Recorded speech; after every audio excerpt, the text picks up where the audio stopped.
luego eso fue cambiando, pues las demandas nacionales también fueron cambiando. Eran productos culturalmente no eran aceptados, ¿verdad? Entonces dijeron, no, miren, vamos a cambiar. Entonces Dinamarca dijo, bueno, entonces no, retiro mi cooperación y se la doy a otro país que sí va a cumplir con lo que yo necesito. Entonces la respuesta es no, es voluntad de los gobiernos. Ok. Mecanismos de cooperación. Hay mecanismos de cooperación multilateral y bilaterales. Los multilaterales son aquellos que proceden de organizaciones internacionales integradas por varios países que tienen suficientes recursos como para dar y brindar esa cooperación. Ellos siguen esquemas de proyectos, todos estos tienen ya esquemas de proyectos y perfiles que hay que presentarles, ¿verdad? Lineamientos aceptados por un grupo de países, todos se ponen de acuerdo y ustedes en algún momento, ya cuando vean la parte del ciclo de proyectos, se darán cuenta que todos tienen un mismo esquema. ¿Y por qué dicen, no, pero fulano de tal me pide esto? No, ya no, hoy todos piden lo mismo porque todos están de acuerdo. Ok, vamos a brindar esta cooperación, pero nuestros mecanismos de gestión para poder dar serán, y están los lineamientos que ya han sido consensuados y aceptados por ellos. La cooperación multilateral, la diferencia entre la bilateral es esta, que esta es un grupo de países, varios países. La bilateral, esta es entre dos países, siguiendo siempre lineamientos. Por ejemplo, Estados Unidos y El Salvador. Si solo es Estados Unidos y El Salvador, es bilateral. Solamente son dos gobiernos. La multilateral es varios países entre ellos o varios países para una región o para varios países. Por decirles algo, la Unión Europea son varios países que pueden dar a un proyecto del área centroamericana. Entonces destinan fondos, es un solo proyecto pero dividido para 4 países. El PMA, por ejemplo, tiene un proyecto que es el proyecto, bueno, normalmente son proyectos de emergencia que después se convierten en proyectos de rehabilitación y desarrollo. Pero este proyecto de la operación prolongada, que por ahí anda el PMA con este proyecto aquí en algunos municipios, este proyecto no es solo para El Salvador. Digamos que son 50 millones de dólares. Esos 50 millones de dólares son divididos para El Salvador, Nicaragua, Honduras y Guatemala, porque también ellos ven en el rango de la tabla de desarrollo de cada uno de los países. Costa Rica y Panamá no entran, porque su índice, ¿verdad?, de pobreza pues no se iguala al resto de los países. Entonces ellos dividen los 50 millones y lo prorratean dependiendo también los beneficiarios a los que se va a ser atendido. No significa que tampoco los 50 millones van a ser repartidos en partes iguales, sino que son, dependiendo de El Salvador, un poquito menos, Nicaragua más, y así va a ir. Entonces, esto puede ser varios países para una región, no necesariamente puede ser para un país, siempre es una cooperación multilateral, o también puede ser la cooperación bilateral, si esa es caracterizada que es de país, de gobierno a gobierno.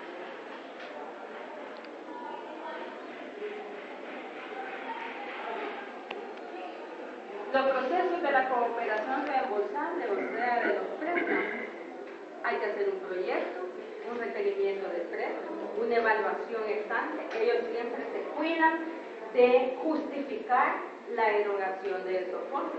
Ellos dicen, aquí El Salvador quiere un proyecto, no porque es un préstamo y lo va a tener que pagar, se lo van a dar así.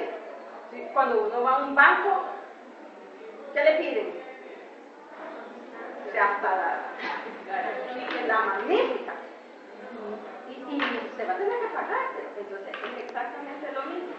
Deciden de todo porque ellos quieren cerciorarse y además quieren saber que lo que van a invertir en el proyecto realmente vale la pena, que no es un proyecto que va a durar 1 o 2 años, no, para eso no, sino que tienen que ser proyectos de largo plazo. Por eso hay que hacer una buena justificación, un buen perfil de proyecto, de tal manera que lo que yo presente convenza al cooperante. No es que sueltan la plata así por así. Entonces, Después de la evaluación ex ante, ellos hacen esas evaluaciones o esos famosos diagnósticos, ¿verdad? Hacen una nota de acuerdo, un convenio marco, que este convenio marco puede ser por 2, 3, normalmente no hay convenios marco menos de 3 años, van de 3 a 5 a 10 años. Y toda la cooperación dice, tanto para el primer año, tanto para el segundo año, y así tienen que irse gastando esos fondos. Es un convenio que se hace entre el gobierno y dependiendo de las capacidades y el tipo de proyecto. Una vez que se ha acordado el convenio, se ha firmado la nota de préstamo, se empieza con la implementación del proyecto. En este proceso de la implementación del proyecto, hay una parte de monitoreo y seguimiento del proyecto, en donde el país tiene que estar presentando informes periódicos, hay visitas de intercambio o misiones que vienen a ver cómo va el proyecto. Entonces, en función de lo que ellos van viendo, dicen, ok, vamos a ir desembolsando. Por eso es que ellos no hacen los desembolsos de una sola vez, sino que van siendo de manera paulatina. Hay desembolsos anuales o hay desembolsos cada 6 meses. Y luego, una vez finalizado el proyecto, pues hacen una evaluación ex post y seguimiento. ¿Por qué? Porque esto le asegura a todos los cooperantes de que realmente la inversión que hicieron valió la pena. Y sobre todo, la sostenibilidad de los proyectos. Hoy están pidiendo mucho la sostenibilidad de los proyectos, porque no van a invertir y que quede afectado.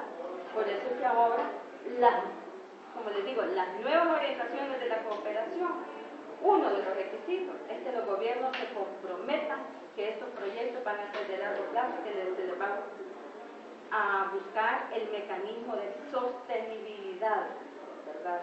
Porque de eso se trata. El desarrollo es justamente de que esos proyectos no mueran.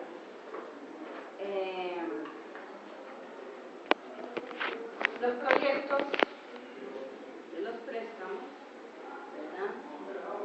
Ejemplo de los proyectos de infraestructura, salud, educación, los programas o proyectos de apoyo a la agricultura e infraestructura, no se mira muy bien ahí por la asociada a sistemas de riego, el proyecto de agricultura familiar, por ejemplo, que ha sido uno de los proyectos de préstamo. Los programas de infraestructura vial, eso que yo les decía, el sector no es Comilenio, pero de ahí los demás. La mayoría de proyectos de infraestructura vial, construcción de carreteras, son proyectos de cooperación reembolsable, o sea, son préstamos. Ahí ven ustedes los pleitos a cada rato en la asamblea, que se aprueba o no. Si me das esto, te apruebo, te doy los votos para el préstamo. Si no, no, ¿verdad? Y los proyectos de protección social, por ejemplo, los de la red solidaria, que comenzaron así.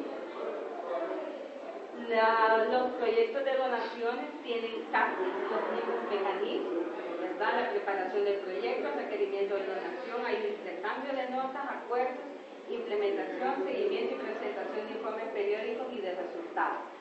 Ellos normalmente no hacen una evaluación ex post porque son donaciones, ya no gastan en eso, pero sí le dan seguimiento. No significa que los dejan aventados. Probablemente algunos cooperantes que ya no son tradicionales, porque hay cooperantes tradicionales y no tradicionales. Por ejemplo, USAID es un cooperante para El Salvador, es un cooperante tradicional. Pero, por ejemplo, la cooperación del Gran Ducado de Luxemburgo no es una cooperación tradicional. ¿En qué sentido? Que ellos no es que son sistemáticos, sino que periodos pueden apoyar y normalmente reaccionan cuando hay situaciones de emergencia. Después se quedan apoyando por un tiempo, pero luego se retraen de su cooperación y se van a otro lugar. En tanto que AIDE, por ejemplo, sí es un cooperante tradicional. Ese normalmente está con préstamos y está, digamos, bastante sistemático en las cooperaciones con El Salvador, ¿verdad?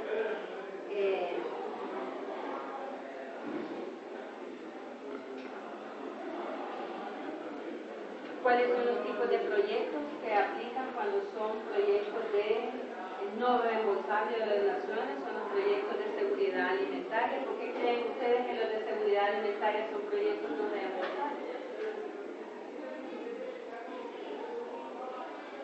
Porque tal vez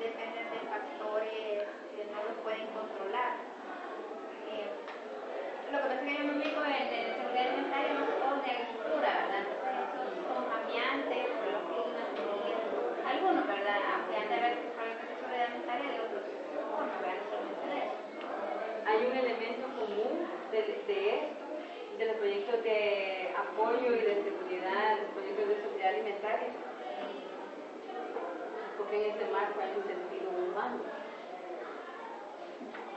Entonces, esos proyectos normalmente no son préstamos, esos sí suelen ser donaciones. Todos los proyectos, la mayoría de ellos son proyectos de donaciones, los programas de becas, proyectos de becas, esos, pues ellos dicen, no, formación de profesionales, no tienen que pagármelo, ustedes ven que mandan gente fuera del país, van, se forman y todo, pero el compromiso del becario es retornar los conocimientos, ¿verdad?, al país de origen.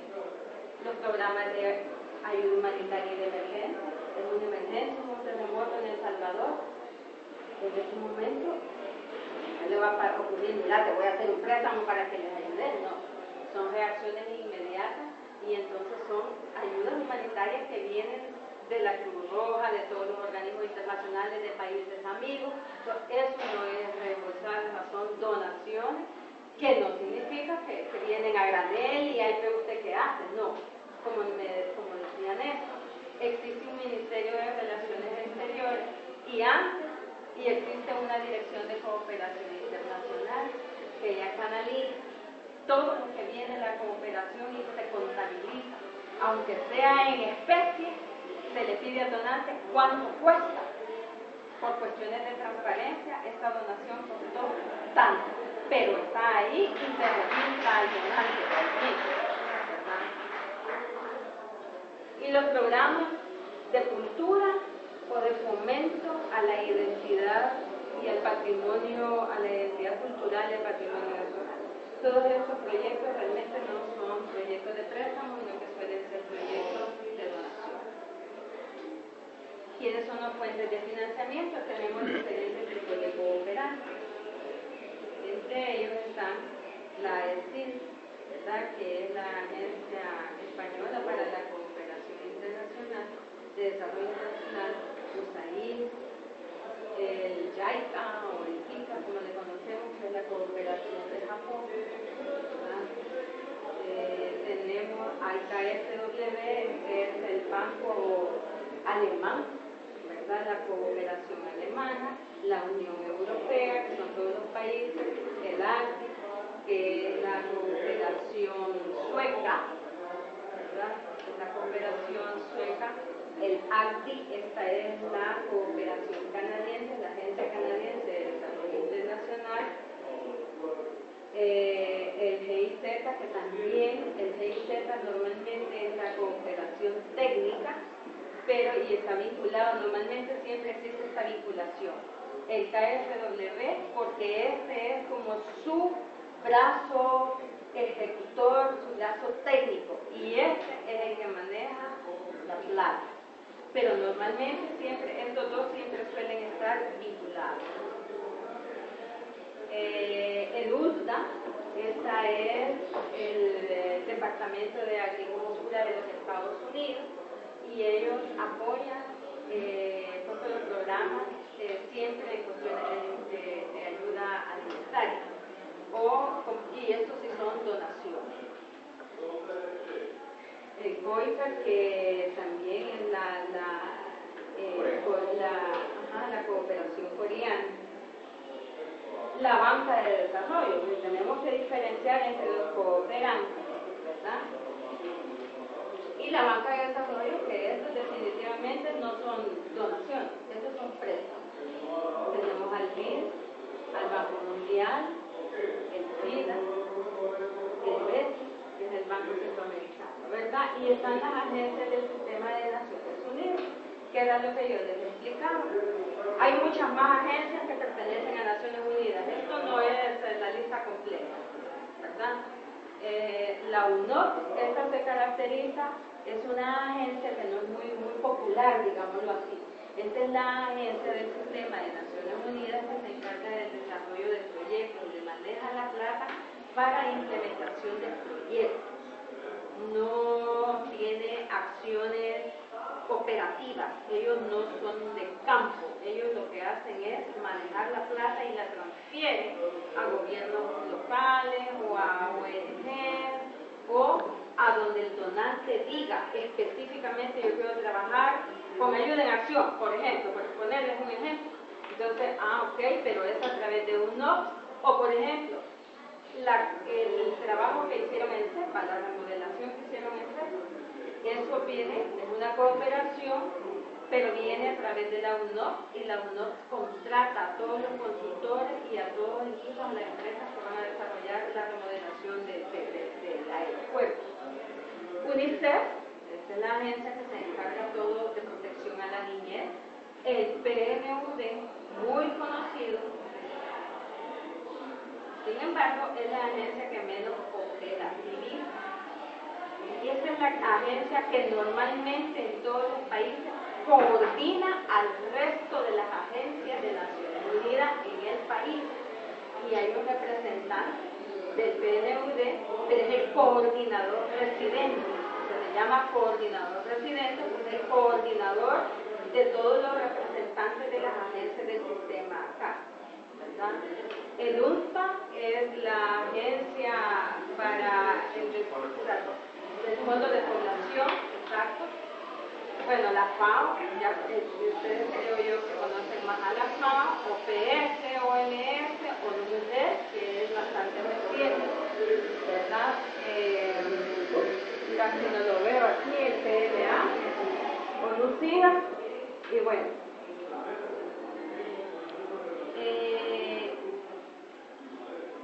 Tal vez ahorita si le puede aclarar la diferencia entre las agencias del sistema y lo que es PMA.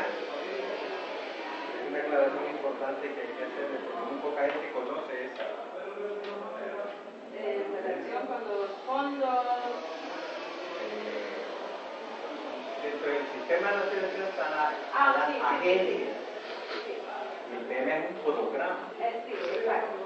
El PMA se considera como una agencia más de Naciones Unidas, o se dice así, pero realmente no es una agencia que nació con todas las demás agencias, digamos, o no tiene su propio presupuesto.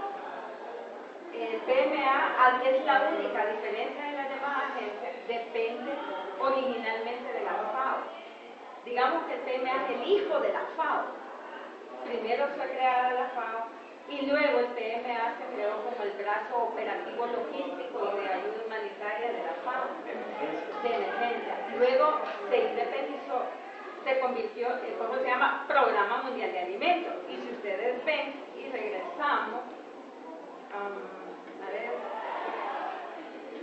regresemos ahí, todas empiezan, si ustedes ven, todas miren, fíjense bien, como las siglas están en inglés, todas tienen una U y una N, que es United Nations, o sea, Naciones Unidas, todas, miren, UNICEF, NOP, NU, casi todas, exceptuando la FAO y exceptuando el PMA, porque el PMA es un programa, no es como está dentro de la FAO. De hecho, los lineamientos del PMA a nivel marco y los estatutos están regidos por la FAO.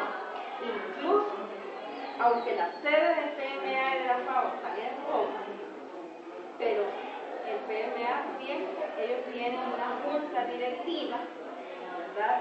Y ellos siempre tienen que estar pidiendo anuencia a FAO para hacer sus operaciones a nivel mundial.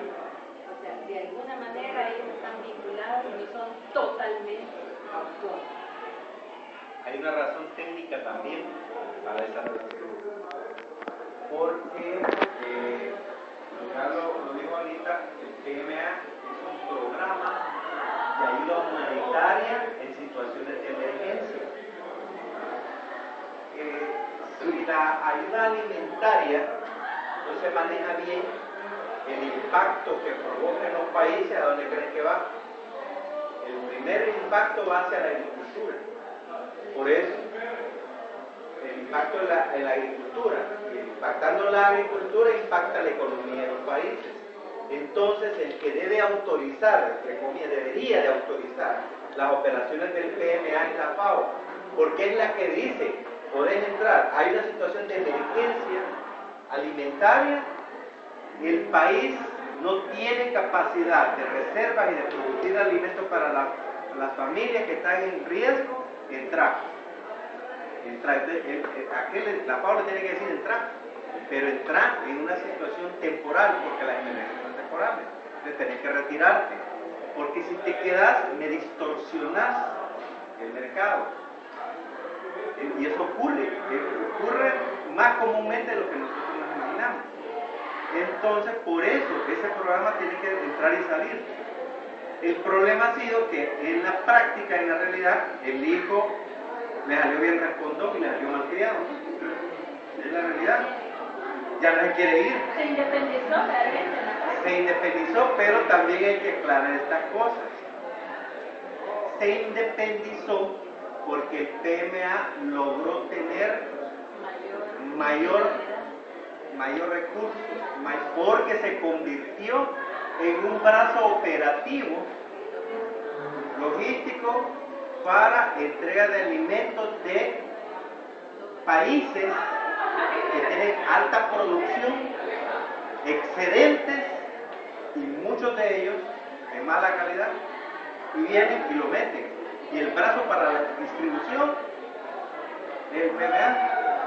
De hecho, hay casos concretos, como por ejemplo hace 6 años en Guatemala, que el gobierno de Guatemala, la sociedad civil se organizó, no sé si supieron de eso, obligó al PMA a sacar todo un reglamento porque tenía dos problemas, era transgénico y era contaminado. Lo más sonado fue que estaba contaminado y lo obligaron al PMA a sacar todo ese alimento. Entonces, el PMA ha tenido mucho apoyo de ciertos organismos, ciertos gobiernos, para poder canalizar esos excedentes. Entonces, y como emergencia, dígame dónde no hay emergencia. Entonces, sucede eso.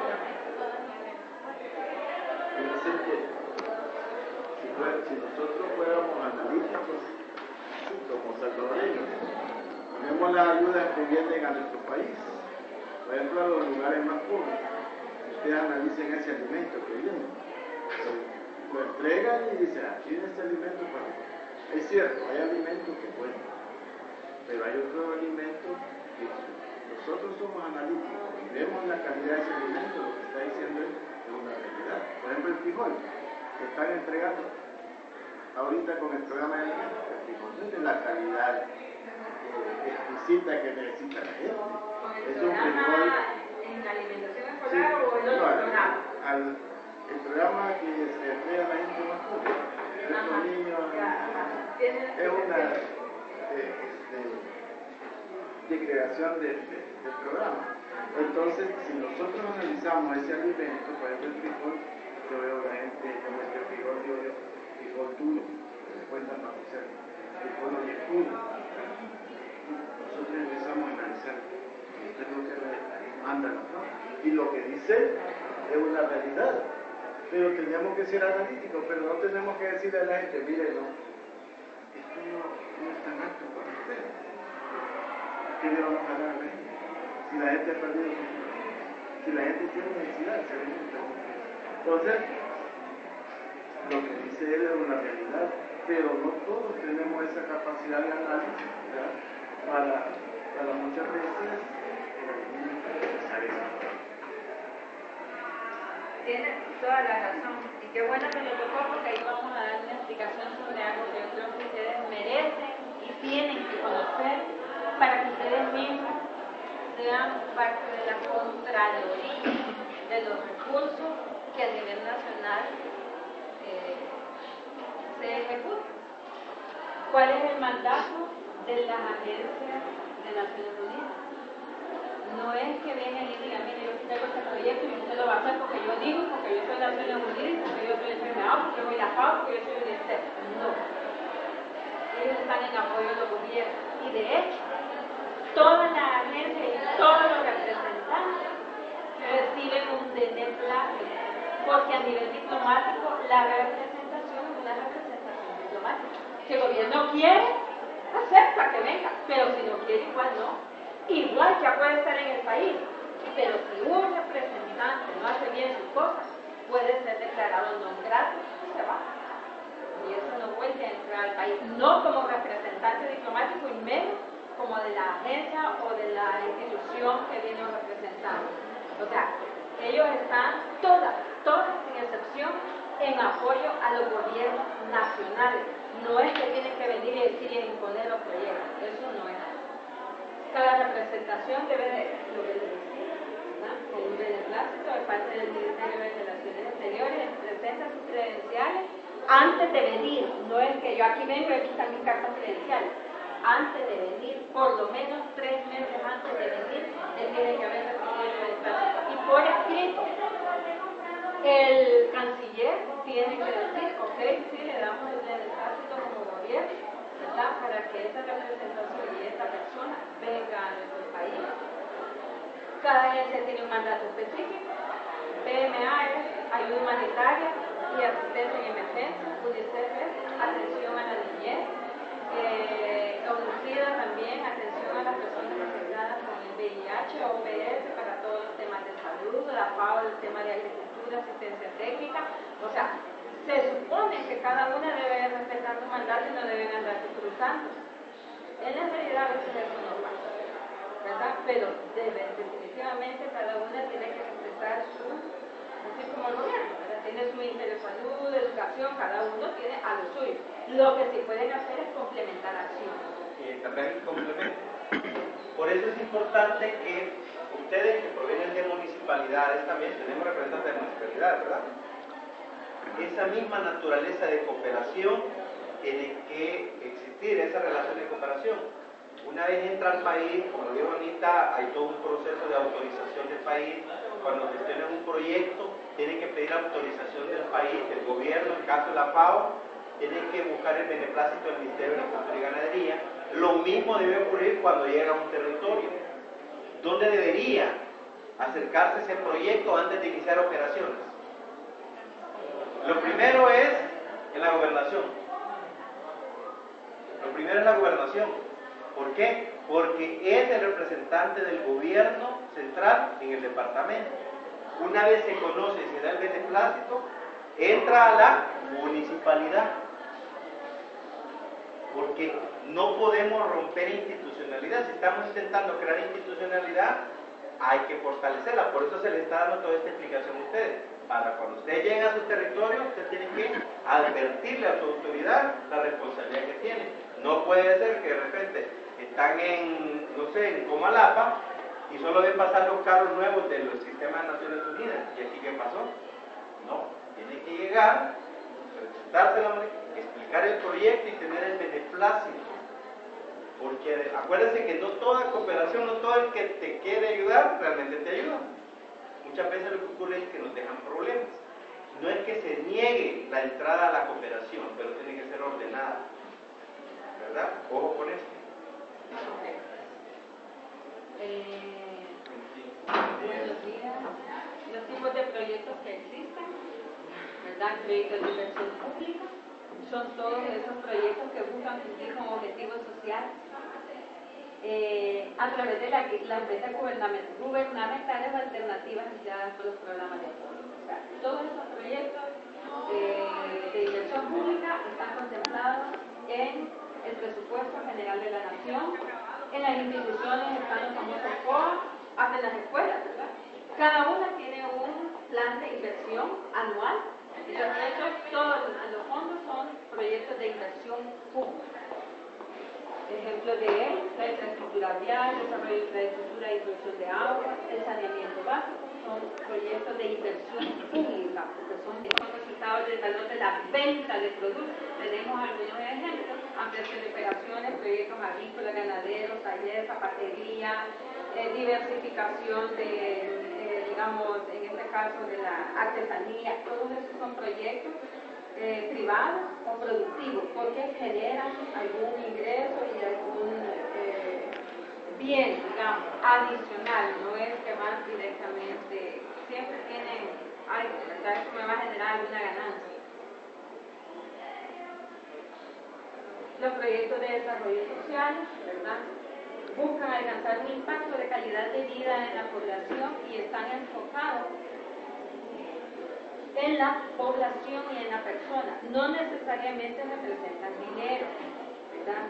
Estos, bueno, como ya lo veíamos antes, pueden ser o promovidos por los organismos de cooperación internacional, multilateral, bilateral.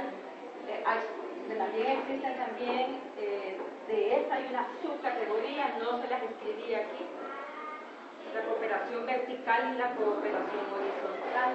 Y la cooperación vertical es esta, que todos los países están de acuerdo, normalmente son la cooperación sur-sur, y la cooperación vertical es cuando se dice, esta cooperación va para determinado país, y estas son mis líneas, y el gobierno que tiene el yuyo, como dicen, no, esto es para este proyecto, para este país en específico. No hay manera de negociar, ¿verdad? Estos proyectos de desarrollo social se caracterizan por ser proyectos de más largo plazo.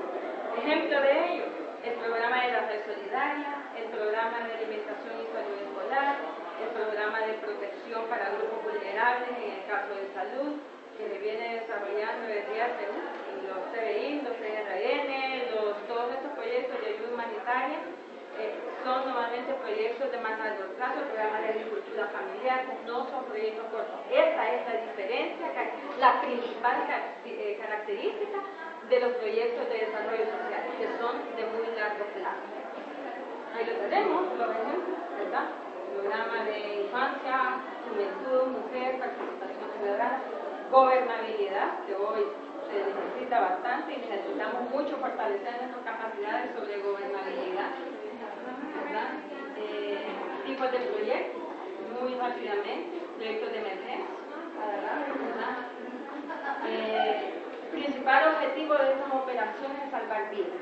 Los proyectos de emergencia son terremotos,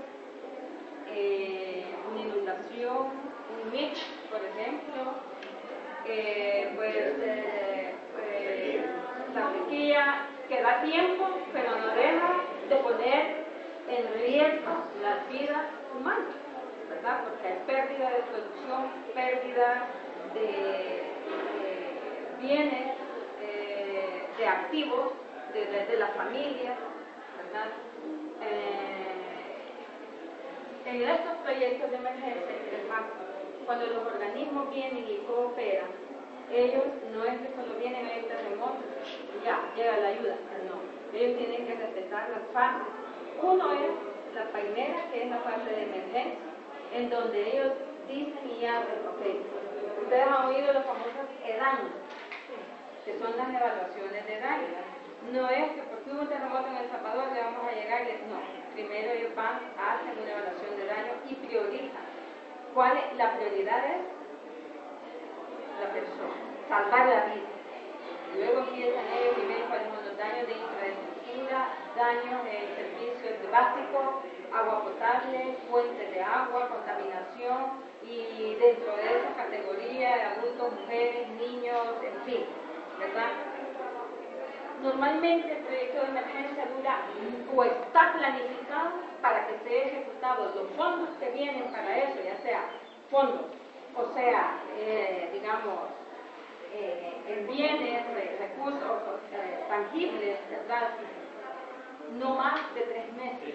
Eso es lo que un proyecto de emergencia que no se ejecutó en 3 meses, desaparece de emergencia.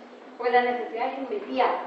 Debería de ser en el primer mes, las personas deben estar, dependiendo de cuál es la situación de emergencia, una inundación como el Micho, como el volcán y la Batepec, con el estadio y todo, eso no puede tener a la gente ahí 10, 15, 20 días esperando.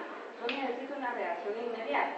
Entonces se programa, ellos, en base a los EDAM, ellos gestionan los recursos con el gobierno. Ahora, hay otra cosa bien importante aquí. Aquí la emergencia se dice, y es una de las cosas que ustedes tienen que saber, las agencias de Naciones Unidas, por ejemplo, y los cooperantes responden sí y solo si el gobierno ha declarado una emergencia. Si el gobierno no declara una emergencia, de ahí, por eso, en situaciones de shock, de impacto, definitivamente el gobierno declara la emergencia, ¿verdad? La alerta roja y ahí va. Pero si es alerta verde o amarilla, no. porque hay ciertos criterios en esos convenios marcos en donde también se respeta y se supone que el gobierno tiene que tener los recursos para responder de inmediato a las emergencias. Luego viene la fase de rehabilitación. Pasados los 3 meses empieza la fase de rehabilitación. ¿Qué significa eso? En el caso de un terremoto, remoción de escombros, quitan los escombros, empiezan a levantar casas, pueden ser o ya permanentes o reubican a las personas y empieza la reubicación y empieza también ya el trabajo psicológico y todo para que la productividad comience, el país se normalice y empieza la fase de rehabilitación y la última fase. Los proyectos de desarrollo normalmente siempre les ha antecedido una situación de emergencia. Entonces al final se convierten en proyectos de desarrollo. Como ustedes ven, los proyectos de infraestructura puede ser de que haya habido un colapso de una carretera principal, pero como es un proyecto de más largo plazo, o sea, no se le da atención en la primera fase, sino que se queda para más largo tiempo, en ese sentido se convierte en un proyecto de desarrollo. Ya lo dijimos, creo que ya no voy a mencionar sequías, terremotos, inundaciones, conflictos sociales, puede ser una guerra, como lo que está sucediendo ahorita entre Israel y Palestina. Cuando el gobierno declara estado de calamidad, pero eso pesa más que un decreto de emergencia y atrae más este tipo de proyectos. Sí, definitivamente. Una situación de emergencia, cuando es una declaratoria de emergencia, que tiene vinculación legal. Eso quiere decir que autoriza a las instituciones públicas y esa institución pública, también las alcaldías, para que de los recursos que tienen, normales, regulares, los pueda derivar para atender la emergencia. Usted tenía proyectos de puentes, del camino vecinal, del muro de la escuela y todo eso. Cuando hace la declaración de emergencia, automáticamente, y la declaración de emergencia, ¿quién la anuncia? El gobierno central, a través de la cuestión de emergencia, la subsecretaría. Entonces viene, lo acepta la asamblea y aprueba la declaratoria de emergencia. Entonces viene y le activa todo para que usted derive sus recursos y pueda atender la emergencia. Además, los que venimos del sector público, los que vienen de alcaldías, van a hacer esto también. Hay una ley que nos regula las compras. En situaciones de emergencia, usted no es que se vaya a obviar la capa, no hay que confundirse, sino que le permite cierta flexibilidad, utilizar el proceso más rápido de adquisición de bienes para atención de la emergencia.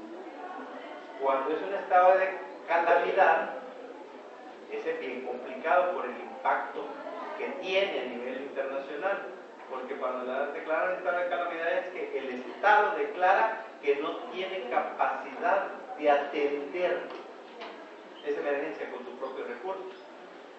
Y entonces vienen todas las peticiones de ayuda humanitaria.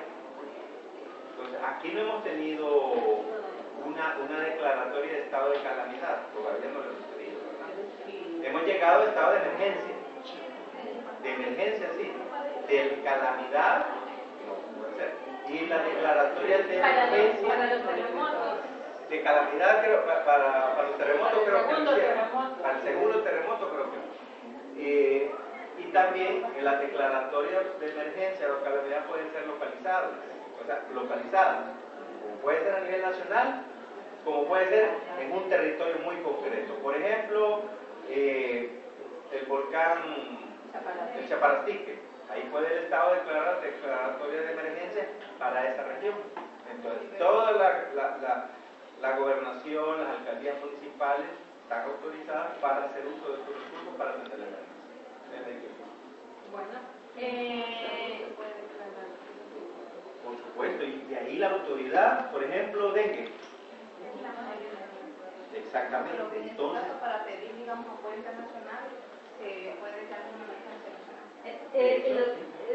Sí, hasta cierto punto, porque no es un estado de emergencia nacional, no es una declaratoria de la Asamblea, es una declaratoria institucional, que no significa que el gobierno, a través del Ministerio de Salud, pueda abocarse a solicitar cooperación internacional, ya sea técnica o financiera, si no tiene los recursos. Pero como ya el Ministerio tiene unos recursos, entonces si hay una emergencia, eso le autoriza, que sigue los canales debidos, puede reorientar recursos y ustedes lo hacen. Por ejemplo, si tenían para una unidad de salud, por decir algo, eso se suspende, incluso hasta el personal. Sus acciones y sus actividades están orientadas a atender la emergencia. Porque aquí en la China, la prioridad número uno, más que los bienes y todo lo demás, es la persona. Eso sí es una declaración universal de la Carta de Derechos Sociales, Económicos y Culturales. Entonces, eso definitivamente sí se Quiero, ¿se acuerdan las tres etapas que le mencionó? ¿Cuáles son? Emergencia, cada etapa tiene un objetivo bien concreto, ahí no hay que perderse. En la etapa de emergencia, el objetivo primario es salvar vidas. En la etapa de rehabilitación, el objetivo es activo. O sea, volver a poner en condición a la familia afectada con los activos, los bienes, la vaca, el cabrito, la pala que perdió, para que pueda valerse por sí mismo. Ese es el objetivo de la rehabilitación, o sea, volver a poner los activos que antes tenía la familia. Y en el desarrollo es porque se ve, hay un enfoque que te permite ver las emergencias, un estado de calamidad, un fenómeno natural como una oportunidad. Entonces se introdujo el concepto de desarrollo. ¿Por qué? Porque entonces, como dijo Anita, de repente, ese es el timbre de aquí. Entonces ven, entonces aquí impactó en el volcán, entonces entramos al desarrollo. Vamos a mejorar lo que había.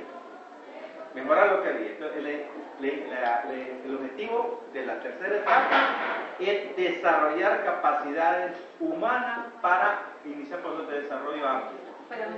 Para mejorar. Por ejemplo, el proyecto de alimentación y salud escolar, que hoy es un proyecto del gobierno, eso es importante que ustedes lo sepan. Todos. Y nosotros estamos obligados a dar a conocer esta información. Hay dos ejemplos bien claros. El programa de alimentación escolar y el programa de agricultura familiar. No es un programa del Programa Mundial de Alimentos. Ni el programa de agricultura familiar es un programa de la FAO, ni está financiado por ninguno de los dos. Ambos programas, hoy por hoy, están siendo financiados con fondos del Estado, con fondos de ustedes, míos, con los fondos del gobierno. ¿Qué es lo que sucede? Que el gobierno, porque como la ley la CAP realmente es una ley bastante rígida, entonces los procedimientos de compra en el caso de alimentación escolar, como son volúmenes enormes, ¿verdad? Son 4.500 escuelas a nivel nacional. Entonces, eso, miren, estar dando de comer a los niños todos los días, eso implicaba alrededor de, el programa de alimentación escolar concebido en su fase original y en costo, ese programa realmente debería costar $56 millones anuales. Dividan eso ustedes entre los números de días, si es que a los niños se les estuviera dando de comer los 120 días que ellos asisten a la escuela. Eso no es así. El gobierno realmente está erogando no más de $22 millones. Pero como las compras, como les repito, la LACAP tiene muchas llaves, esto no les permite agilizar las compras. Y el programa les manda de comprar y de productos, como decía el colega, de que el frijol sea fresco, que el arroz sea de buena calidad, que la leche y todas las demás cosas. Entonces, ¿qué es lo que hizo? Usa un mecanismo que tiene el gobierno de traspaso de fondos. Los fondos que tiene el gobierno se los traspasó al PMA bajo un convenio. Porque el PMA tenía la flexibilidad de poder comprar más rápidamente, porque no tiene esas restricciones legales. Entonces podía comprar a los productores locales o podía comprar a los países vecinos o a nivel nacional productos en mayor cantidad, mejor calidad, y si ustedes vieron, hubo un momento en que el producto que estaba entregando el PMA era de muy buena calidad y hasta los empaques habían mejorado. Pero todo eso costaba plata. Eso no era que porque ellos lo daban y ¡ay, qué bien el PMA! No, eran los fondos del gobierno transferidos al PMA porque se ahorraban dinero también en las cosas. Sepan ustedes que las agencias de Naciones Unidas no pagan impuestos. ¿Lo sabían? Ellos están exentos de impuestos. Entonces ellos no pagan el IVA. Entonces, lo que se ahorraban en el pago de IVA, se supone que eso iba a ser transferido o regresado al gobierno con asistencia técnica. ¿Qué significaba eso? Capacitaciones a maestros, capacitaciones a padres y madres de familia, preparación, manipulación de alimentos, monitoreo y evaluación del proyecto, salario del staff a nivel nacional, porque esa era una de las condiciones, contratar a personal nacional, no que contrataban a un extranjero que les pagaban $7,000, para que ustedes sepan. Los salarios de esas personas no son $200, ¿verdad? De $5,000 para ir. Entonces, los extranjeros, al personal nacional sí, no le pagan bien. Eso yo se lo digo, con conocimiento de causa. Y entonces a eso se debe la diferencia que decía el doctor. Como ese programa sí les exigía, porque era la plata del gobierno, ahí sí mejoraron la calidad del alimento. No así con los programas tradicionales del PMA, porque esos son los alimentos de ellos. Ahí se parte, igual es en agricultura familiar, ¿no?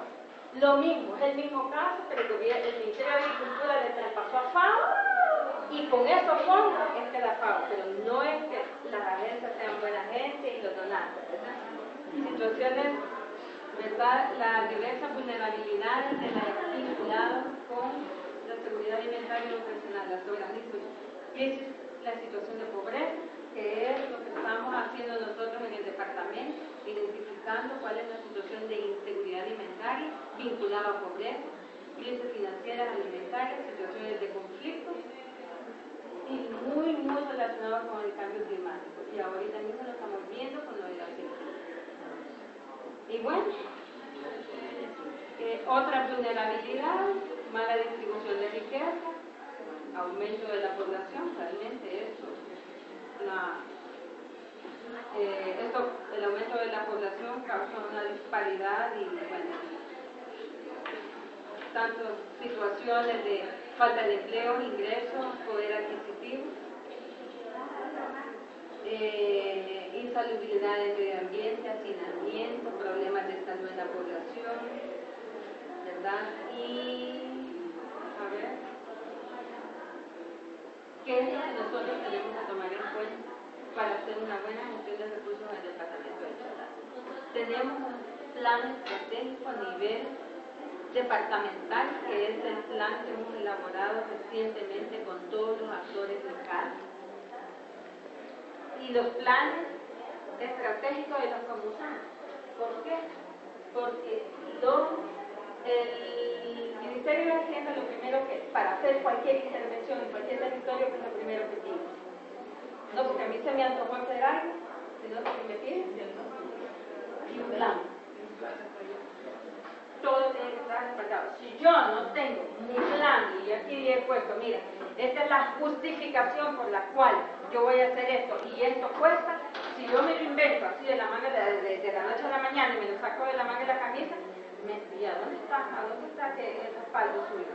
Si no está en un plan, no. Entonces, por eso es importante que para cualquier intervención que hagamos tenemos que tomar de referencia al plan, seguir un esquema de marco lógico, que era yo lo que les decía. Bueno, va, justificar cuáles son mis objetivos, cuáles van a ser mis productos, mis resultados, cuáles son las actividades, un marco lógico de proyecto, que es lo verán en la etapa de marco lógico de proyecto.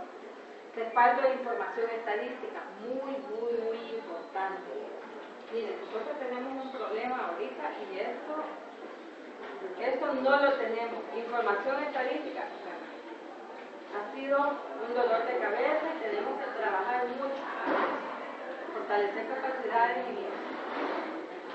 Bueno, muy rápidamente, un esquema de perfil de proyecto, el nombre del proyecto, fecha de comienzo y finalización del proyecto, de qué se trata el proyecto que vamos a a hacer o en el que hemos decidido intervenir, ¿verdad? Muy rápidamente.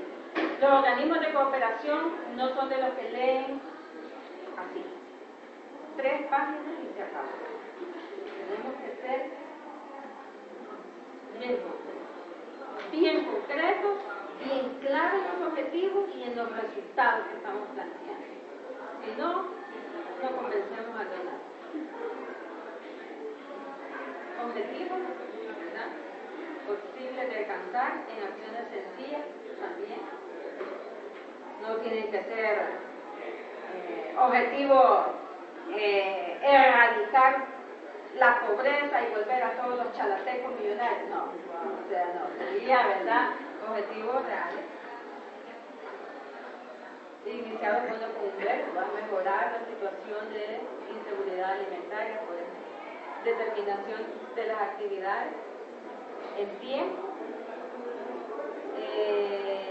Esto les va a quedar siempre a ustedes ahí en la presentación les queda.